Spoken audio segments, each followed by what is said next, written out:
শুভ নববর্ষ বন্ধুরা।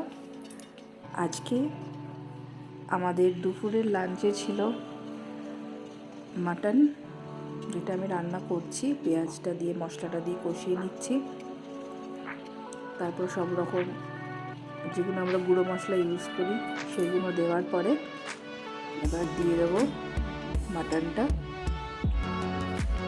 দিয়ে নিয়ে ভালো করে কষিয়ে নিতে হবে।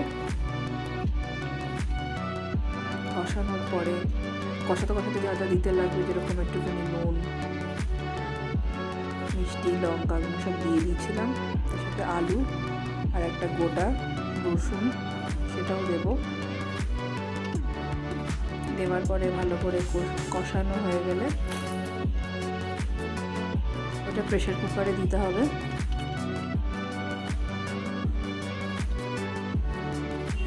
প্রেসার কুকারে অলরেডি আমি জলটা গরম বসিয়ে দিয়েছিলাম। মাংসটা কষাও হয়ে গেছে। এবার মাংসটা দিয়ে দেবো প্রেসার কুকারে। আর আমাদের আজকের এমনি ওভারঅল মেনু ছিল হলো টক ডাল,